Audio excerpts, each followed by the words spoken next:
Esto es lo peor que le ha pasado al país en siglos. Cuando un pueblo pierde la educación, pierde también el rumbo. Que nos conlleva a todos en la defensa de la seguridad en el empleo y en el interés de la defensa de la educación pública de nuestro país, que es la herencia que les estamos dejando a las nuevas generaciones. Y entonces ustedes, todos los compañeros en activos que están siendo amenazados con quitarles la seguridad en el empleo, dejarlos sin la plaza base, y eso ustedes lo pueden leer, nosotros no lo estamos inventando, y qué bueno que no nos crean lo que les digamos, que se informen, pero ahí está, en las declaraciones que hace desde hace años, sexenios, el pasado sexenio, el anterior por la OCDE, la OCDE, que es una vergüenza que esté encabezado por un mexicano y que se esté tratando a nuestro país simplemente lo que quieren obtener, pues, la mano barata. Exacto, es lo que les importa, tratarnos a todos como esclavos y nada más que seamos mercancía, y así nos están viendo también al magisterio, la educación privatizándose, y siempre nos han negado, pues. Le dijimos al compañero Gudiño que aquí él viniera ahorita que están en reunión, o qué bueno que estén los secretarios generales y bajen, porque siempre todas las culpas, y qué ha hecho nuestra organización para aclarar a la opinión pública que la culpa no es del magisterio, que no es de los maestros. Les aseguro que la mayoría de todos nosotros que hemos estado en grupo, y ustedes que están en grupo, la mayoría de los padres reconocen su trabajo. Y sí es lo número uno, ya lo debieron de haber hecho desde que ingresamos al servicio, es el estar en contacto con los padres. Y nosotros le asegurábamos eso al profesor Gudiño, y ayer llegó Julio Vega, que es el representante del Nacional. Cuando hay una problemática en nuestro país, mandan inmediatamente representantes directos del CEN, del Comité Ejecutivo Nacional, a todos los estados. Ayer llegó el que está aquí, que ya mandaron, y que se llama profesor Julio Vega. Entonces, eso que estuvieron diciendo ahorita la compañera, ¿por qué nuestra organización nunca ha defendido al magisterio ante la embestida de los medios de comunicación para denigrar la imagen ante los padres de familia? Sin embargo, qué vergüenza, les dijimos, que ataquen directamente a otros compañeros, como son los compañeros trabajadores de la Coordinadora Nacional de Trabajadores de la Educación, que son también parte del Sindicato Nacional de Trabajadores de la Educación. Ellos también pertenecen a nuestro sindicato, pero ellos siempre aclaran la situación, y ya ven, pagando nuestra dirección nacional millones de pesos en denigrar la imagen de ellos, que ellos son los que, si así quieren, a los maestros afuera de las escuelas, peleando, haciendo paros, dejando a los niños. Ustedes lo han visto en los medios de comunicación, y sin embargo no le dicen a los padres de familia. Las autoridades están denigrando a los maestros, porque es falso que ellos no desempeñen el trabajo. La mayoría de nosotros desempeñamos el trabajo profesionalmente y con mayor ahínco que muchísimas profesiones, y es lo que tenemos que seguir haciendo, llamar a los padres de familia, informarles lo que está pasando, porque la reforma laboral los afectó a ellos, nos afectó a nosotros, a todos, pero no decirles, obviamente, que, como dijo la compañera, que le tememos a un examen. Siempre hemos sido evaluados, desde que entramos a primaria, secundaria, preparatoria, normal y todo, siempre, diario, estamos siendo evaluados. A las evaluaciones no les tememos, pero son evaluaciones estandarizadas y que ni siquiera el derecho de revisar nuestro examen. Y nuestra organización permitiendo esa situación, a lo cual hemos dicho, eso permite mayor corrupción y contubernio entre las autoridades y la dirección sindical. Una le echa la bolita al otro y el otro, que es la autoridad oficial.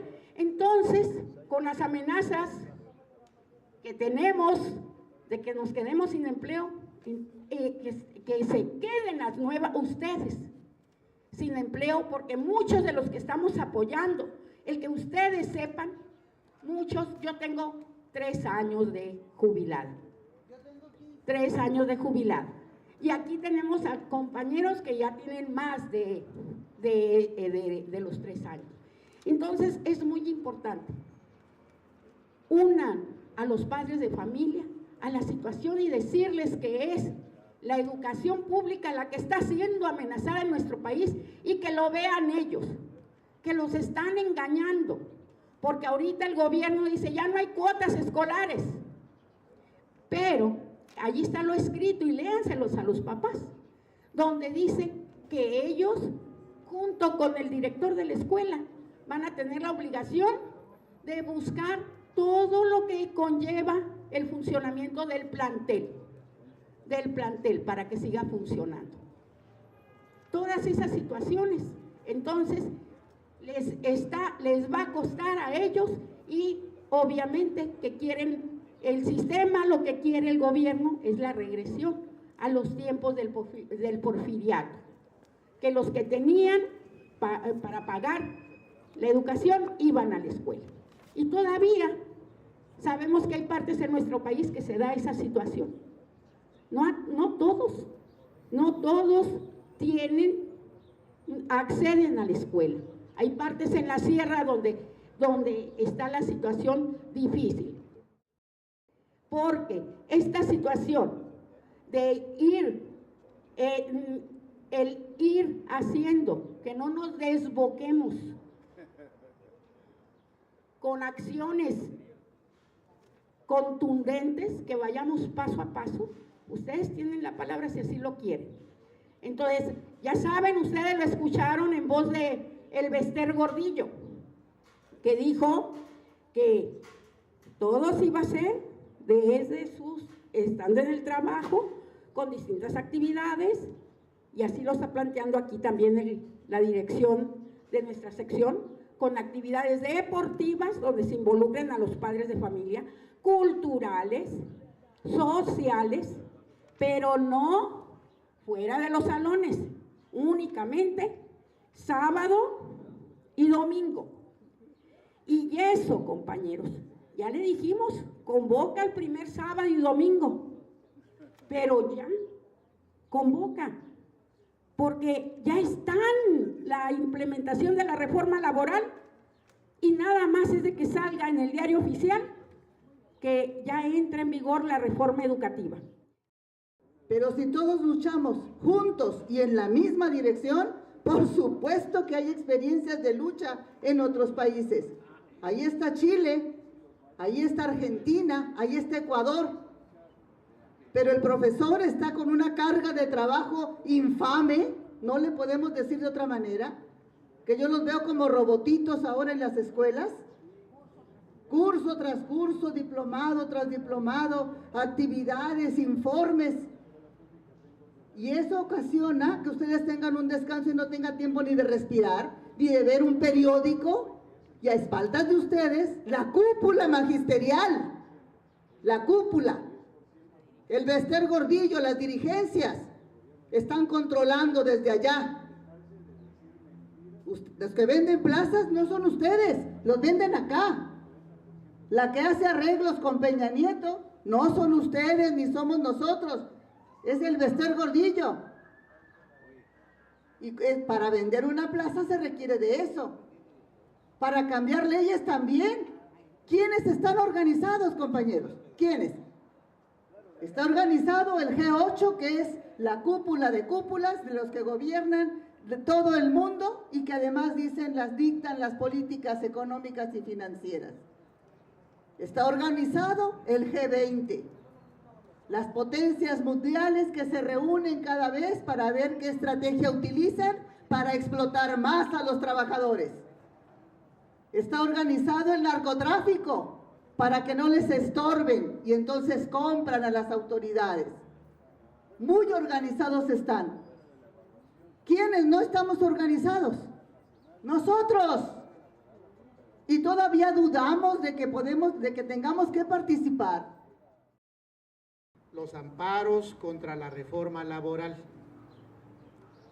El pasado martes terminó el plazo de 30 días en que legalmente cualquier trabajador tenía derecho a intentar una demanda de amparo, a promover una demanda de amparo ante los jueces federales, ante los jueces de distrito de todo el país. Yo mismo en mi despacho recibí a muchos trabajadores que firmaron una demanda y la presentamos el lunes por la noche, dentro del plazo legal.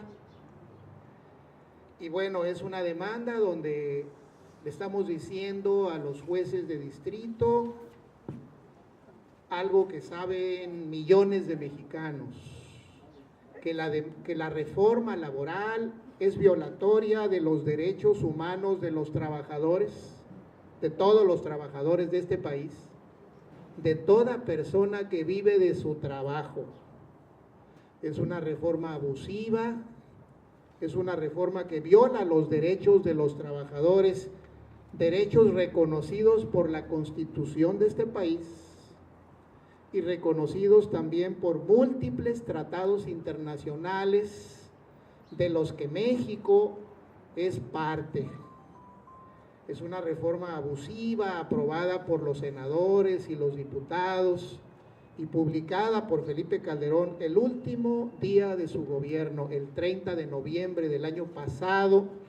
Apareció en el Diario Oficial de la Federación la llamada reforma laboral y de ahí para acá se contaron los 30 días que según la ley está permitido pedir amparo contra esa ley. Esa etapa ya empezó, está en marcha, de que todas las demandas de amparo, todas es más de 1 millón de demandas de amparo en todo el país, más de 1 millón de demandas de amparo promovidas por trabajadores mexicanos en contra de la reforma laboral. Ese más de 1 millón de demandas de amparo, todas se van a concentrar, no se van a resolver en los juzgados de distrito de todo el país, como es lo normal. No se van a resolver en todo el país por los jueces de todo el país, sino solamente por 2 jueces. El Consejo de la Judicatura Federal ordenó que todas esas demandas de amparo se concentren en los juzgados primero y segundo del primer circuito que tiene su residencia en la capital del país. Ahí se van a tramitar esa enorme masa de demandas de amparo, lo que significa que resolver esos juicios de amparo es algo que va a tardar meses, tal vez 1 año, tal vez 2, no sabemos cuánto. Lo que sí sabemos es que una vez que los jueces de distrito dicten sus sentencias, ese montón de expedientes va a ir a dar a la Suprema Corte, que también está en la capital del país, y será la Corte la que dicte la última palabra. Estamos hablando de algo que va a suceder dentro de 1 año, 2, 3, tal vez. No sabemos. La justicia en todos lados, pero en especial en este país, es lenta, todavía no llega. Pero todavía no llega porque hay muy poca gente que lo exige, hay muy poca gente exigiéndola. La reforma educativa Y de esa les voy a decir con toda claridad que todavía no está vigente, todavía no hay reforma educativa, todavía no está, aunque ya la prensa de ayer, los medios de comunicación de ayer y de hoy informan que ya fue aprobada por la mayoría de las legislaturas de los estados. La de Baja California también la aprobó ya hace varias semanas. Ya fue aprobada por la mayoría de las legislaturas de los estados, es decir, ya se cumplieron los requisitos que la Constitución exige y por tanto dentro de muy poco va a estar publicada, va a estar vigente. No sabemos exactamente cuándo, pero cualquiera de estos días vamos a saber que ya fue publicada la reforma educativa en el Diario Oficial de la Federación. Y hay que subrayar que toda persona que quiera ir a los tribunales a pedir amparo contra esa reforma educativa tiene que saber algo muy importante, que es lo que yo quiero dejar subrayado en este momento. Combatir la reforma educativa a través de los tribunales, a través de los juicios de amparo y de otras vías que hay que explorar, es algo más difícil que combatir la Ley Federal del Trabajo. Jurídicamente es más difícil porque, subrayo, pongan mucha atención, ¿verdad?